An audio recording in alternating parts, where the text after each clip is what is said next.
materi yang akan kita bahas, yaitu manifestasi penyakit sistemik pada rahang. Dan kondisi-kondisi di mungkin tidak hanya rahang saja yang terlibat, bisa pada struktur gigi dan sekitarnya. Sebelum kita bahas, ini adalah mind map yang akan kita bahas pada malam hari ini. Untuk manifestasi penyakit sistemik yang akan dibahas akan dikelompokkan menjadi 3 golongan yang berkaitan dengan kelainan endokrin, penyakit metabolisme tulang, dan penyakit sistemik lainnya.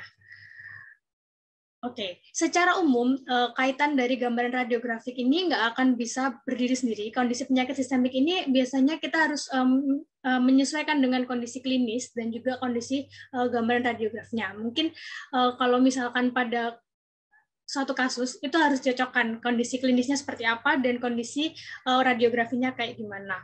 Nah, secara umum untuk di kondisi di rahang sendiri akan terjadi perubahan-perubahan, misalkan perubahan ukuran dan bentuk dari rahang sendiri, terus perubahan jumlah, ukuran dan orientasi dari trabekula kortikal, dan juga ketebalan dari density kepadatan dari kortikal tulang. Dan ketiga dari poin tadi itu akan mempengaruhi perubahan dan peningkatan atau penurunan kepadatan dari keseluruhan di rahang kayak gitu. Nah, untuk perubahannya nggak hanya di rahang, struktur gigi dan sekitarnya juga dapat berpengaruh. Dan biasanya struktur gigi yang berpengaruh akan menimbulkan misalkan percepatan dan penundaan erupsi, karena itu akan berkaitan dengan resorpsi tulang dari gigi yang akan erupsi ya. Lalu juga ada kondisi-kondisi pertumbuhan yang dapat mempengaruhi gigi yang akan tumbuh, misalkan akan menimbulkan kondisi-kondisi hipoplasia atau hipokalsifikasi, atau pada kondisi tertentu dapat menyebabkan gambaran radiografi itu tampak hilangnya lamina dura. Oke, kenapa bisa terjadi kondisi-kondisi tersebut? Sebenarnya karena tulang itu pada umumnya sebagian besar dalam gambaran radiografi kita akan bahas fokusnya pada tulang dan struktur gigi ya. Tulang sendiri itu akan mengalami yang namanya resorpsi dan aposisi terus-menerus, dan dia itu yang dinamakan sebagai regenerasi dari tulang sendiri ya. Nah, lebih seringnya yang mengalami regenerasi dan remodeling pada tulang itu adalah tulang-tulang trabekula. Mungkin sebagian juga mengalami perubahan pada tulang kortikal juga. Pada rahang biasanya kita lihat tulang trabekula itu yang pada area bodi rahangnya, sedangkan kortikal itu adalah lapisan terluar dari gambaran radiografinya. Biasanya tampak gambaran garis radiograf gitu ya. Oke, selanjutnya kita akan bahas satu persatu penyakit sistemiknya yang berkaitan. Oke, yang pertama kita akan bahas kelainan endokrin. Tapi sebelum itu kita akan membahas mekanisme dari bagaimana tulang itu dapat berpengaruh dan sekresi apa saja yang dapat berpengaruh dalam kondisi tulang sendiri, resorpsi dan aposisi dari tulang sendiri. Nah, ini sebenarnya metabolisme dari tulang sendiri itu adalah faktor yang secara molekuler itu dapat dipengaruhi oleh keseimbangan dari osteoblast dan osteoklas. Yang seperti saya tadi jelaskan, remodeling dan regenerasi dari tulang itu berpengaruh dari peningkatan osteoblast dan peningkatan osteoklas. Jadi pembentukan sel baru dan penghancuran sel lama, dan itu harus imbang. Ketika ada salah satu yang tidak seimbang, dia akan mengalami hasil yang berbeda, seperti penyakit-penyakit yang akan saya jelaskan nantinya, dia akan mengalami perubahan. Misalkan peningkatnya osteoklas itu akan berpengaruh pada resorpsi tulang yang berlebihan, seperti itu. Penumbuhan osteoblast juga akan berpengaruh pada peningkatan peningkatan jaringan yang berlebihan, begitu. Nah, dari proses ini sendiri itu diawali dari pentingnya adanya vitamin D ini. Vitamin D ini dicerna dan didapatkan didapatkan dari kulit, dari paparan sinar matahari, dan juga dari intake dari makanan ya. Nah, intake dari makanan ini didapatkan dari usus. Dari vitamin D ini selanjutnya akan dilakukan yang namanya hidroksilasi. Hidroksilasi ini akan dilakukan menjadi 2 tahap. Yang pertama di liver, di hati, dan tahap yang kedua yang paling penting ini adalah di ginjal. Makanya mungkin nanti akan ada penyakit yang disebabkan yang berhubungan dengan ginjal, itu akan juga berpengaruh pada terbentuknya bone resorption dan regeneration gitu. Nah, setelah jadinya hidroksilasi yang kedua yang paling akhir ini akan menimbulkan kondisi aktif dari 1,25 UH2D ini akan menimbulkan kondisi aktif yang bisa mengaktifkan dari bone resorpsi. Aktivasi dari bone resorpsi ini adalah proses ini, keseimbangan antara osteoblast dan osteoklas.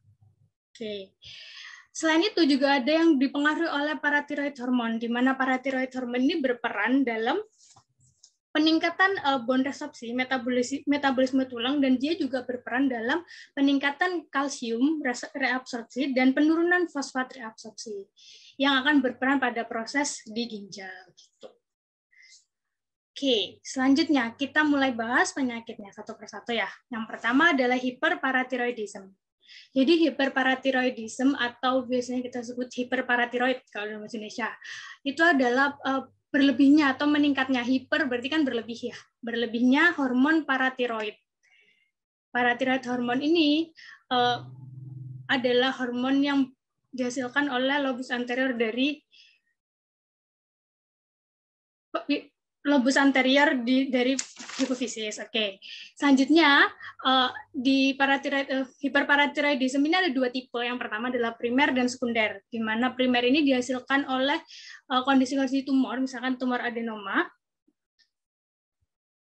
Ya, yang selanjutnya kondisi ini dapat menyebabkan peningkatan dari paratiroid hormon sehingga terbentuk kondisi hiperparatiroidism itu. Sedangkan yang kedua adalah secondary atau yang merupakan kompensasi dari hal lain, misalkan adalah kondisi hipokalsemia yang menyebabkan akhirnya terjadi peningkatan paratiroid hormon sendiri gitu. Untuk ciri klinisnya memang lebih banyak pada kondisi ini diidap oleh perempuan, lebih banyak 2-3 kali lipat lebih banyak pada perempuan untuk prevalensinya, dan mungkin dapat disertai kondisi-kondisi umum pada pasien seperti adanya batu ginjal, peptic ulcer, ada kondisi-kondisi masalah psikiatrik pada pasien, dan juga ada gangguan sakit pada tulang dan persendian, kegoyangan dan kehilangan gigi secara bertahap. Oke, karena ini berlebih dan paratiroid hormon ini fokusnya adalah lebih ke resorpsi osteoklas yang berlebih. Jadi akan terjadinya resorpsi yang berlebihan.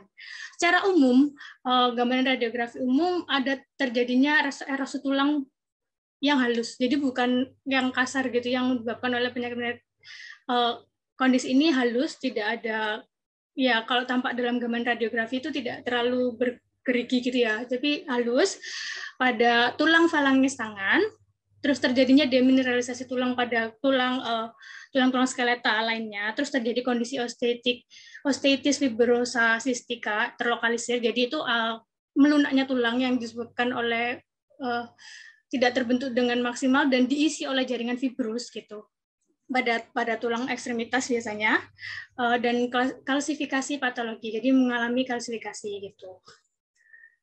Oke, selanjutnya. Oke, untuk pada rahang sendiri, fokusnya pada rahang ini tampak pada gambar ini ya, terjadi demineralisasi dan penipisan batas kortikal. Batas kortikal ini bisa dilihat dari tepi mandibula, batas kortikalnya menipis, tidak seperti pada normalnya.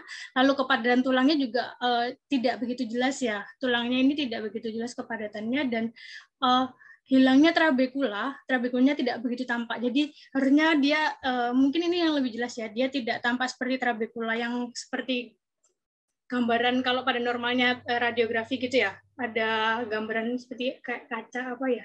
Ya gitu trabekula mungkin ya bulatan-bulatan gitu ya. Tapi ini kan nggak begitu tampak. Nah juga lamina duranya juga tidak tampak. Ini sangat jelas kalau untuk lamina duranya tidak ada sama sekali ya, tampak terlihat sekali, nggak kelihatan lamina duranya sama sekali. Dan salah satu jenis lainnya, kondisi lainnya yang dapat terjadi pada kondisi hiperparatiroidism ini adalah brown tumor, di mana terjadinya tumor dengan kenapa dinamakan brown tumor, karena terjadinya jaringan yang tumbuh berwarna kecoklatan ke coklat kemerahan gitu. Dan dalam radiografi kalau misalkan dari rahang tampak seperti jaringan yang tumbuh dan berbentuk lokus-lokus gitu. Memang secara radiografi hanya bentuknya multi lokus gini, tapi secara klinis dapat dipastikan untuk cairannya berwarna kecoklatan. Oke.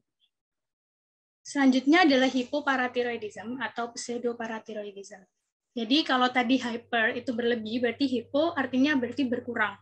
Jadi pada kondisi ini terjadi ya insufisiensi sekresi paratiroid hormon. Jadi paratiroid hormonnya berkurang, bahkan sangat sedikit dan tidak mencukupi. Akhirnya terjadi kondisi-kondisi kerusakan kerusakan pada jaringan, dan juga penyebab utama dari terjadinya ini seringkali adalah saat terjadi kerusakan pada kelenjar paratiroid dan harus melakukan pengangkatan pada saat ya terjadi pengangkatan dan pembedahan gitu pada kelenjar paratiroid. Dan efeknya yang sangat tampak adalah akhirnya level serum dari kalsiumnya itu sangat menurun gitu dari efek dari pengangkatan itu. Untuk ciri klinisnya secara umum dia ada fleksi tajam, maksudnya ada cekung tajam tidak terbentuk dengan baik, daerah pergelangan tangan, sendi pergelangan kaki, dan perubahan bisa berpengaruh pada secara neurologis. Jadi ada kondisi parestesi atau kesembutan gitu ya pada beberapa parti neuronya. Terus dia juga dapat mempengaruhi penurunan intelektual pada pasiennya. Ya. Dan juga dapat mengalami penurunan tulang epifisis tulang. Biasanya dilihat dari tulang-tulang ekstremitas. Dan secara klinis dia akan bisa jadi pada kondisi tertentu dia akan menunjukkan perawakan yang pendek dan disproporsi ekstremitas untuk kondisi yang pseudoparatiroidism. Selanjutnya, ini pada rahang dan rongga mulut. Jadi memang kalau paling tampak di tulang tengkorak itu mungkin akan menunjukkan klasifikasi ganglia basalis. Tapi kalau secara di rongga mulut seperti foto yang pada gambar ini, itu akan menunjukkan pertumbuhan gigi yang tidak sempurna atau disebut dengan hipoplasia enamel gigi. Jadi dia tidak mempunyai pasokan yang cukup untuk membentuk gigi pada fase pertumbuhan gigi. Dan seringkali juga terjadi proses resorpsi akar eksternal karena tidak maksimalnya terbentuknya osteoklas dan osteoblast, jadi tidak seimbang sehingga dia akan mengalami resorpsi akar dan erupsi tertunda karena dia tidak mampu untuk melakukan erupsi dengan senormalnya, jadi dia akan mengalami erupsi tertunda dan seringkali juga ada kondisi-kondisi seperti laserasi akar. Pada gambar ini adalah gambar contoh pada kondisi pseudoparatiroidism.